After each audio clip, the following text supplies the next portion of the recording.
ভুল মানুষটা সাধারণত নিজের ভুলটা আগে কখনোই দেখতে পায় না।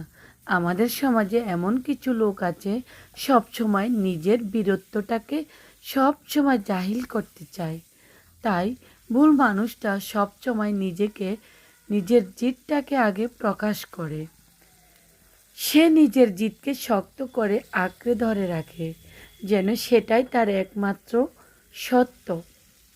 পরিস্থিতি বদলায়, মানুষ বদলায়, প্রমাণ সামনে আসে, তবুও তার মুখে একই কথা, আমি ঠিক। এই কথাটা সে শুধু অন্যদের শোনায়, জি না, নিজেকেও বারবার বোঝাতে থাকে। জিদ যখন চিন্তার জায়গা দখল করে নেয়, তখন যুক্তি ধীরে ধীরে হারিয়ে যায়। সে আর শুনতে চায় না, বুঝতে চায় না। অন্যের কথা তার কাছে আক্রমণ মনে হয়, উপদেশ মনে হয় অপমান। এমন কিছু লোক আছে, অন্যের উপদেশ তার কাছে বিরক্তিকর মনে হয়। ফলে সম্পর্কগুলোতে দূরত্ব তৈরি হয়, বিশ্বাসে ফাটল ধরে।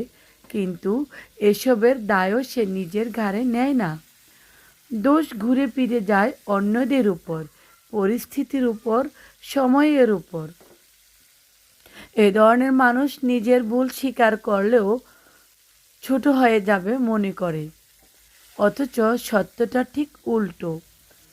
ভুল মানে ভুল দুর্বলতাকে ভুল নয়, এটা পরিণত হওয়া প্রথম ধাপ। কিন্তু জিদের চোখে সেটা ধরা পড়ে না। যখন মানুষের জিদ বেশি থাকে, তখন তার রিয়েল জ্ঞানটা কাজ করে না। জিদে সে অনেক কিছু ভুলে যায়। সে ভাবে একবার ভুল মেনে নিলে তার সম্মান চলে যাবে, কর্তৃত্ব কমে যাবে।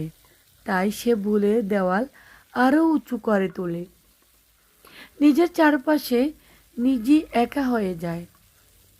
সবচেয়ে কষ্টের বিষয় হলো কি জানেন? এই মানুষটা ধীরে ধীরে নিজের কাছেও অচেনা হয়ে যায়। সবচেয়ে কষ্টের বিষয় হলো এই মানুষটা ধীরে ধীরে নিজের কাছেও মিথ্যে হয়ে ওঠে।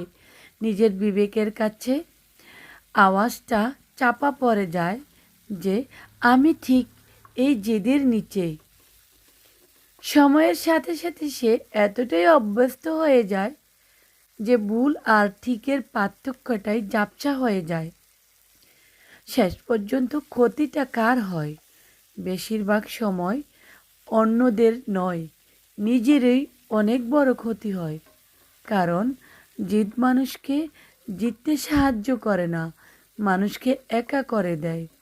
তাই জিদ করুন এমন জিনিসের সাথে যেই জিনিসটা সত্যের পথে থাকে, আপনাকে অনেক কিছু শেখায়, আপনাকে ন্যায় বিচার শেখায়, আপনাকে সততা শেখায়। তাই সত্যের সাথে থাকতে চেষ্টা করুন, সবসময় ভালো কিছু করুন, নিজের কাছে নিজে পবিত্র থাকার চেষ্টা করুন। Thank you watching my video. আল্লাহ হাফেজ আজকের জন্য। ভালো থাকবেন। অন্যদিন আরেকটা ভিডিও নিয়ে আপনাদের কাছে চলে আসবো।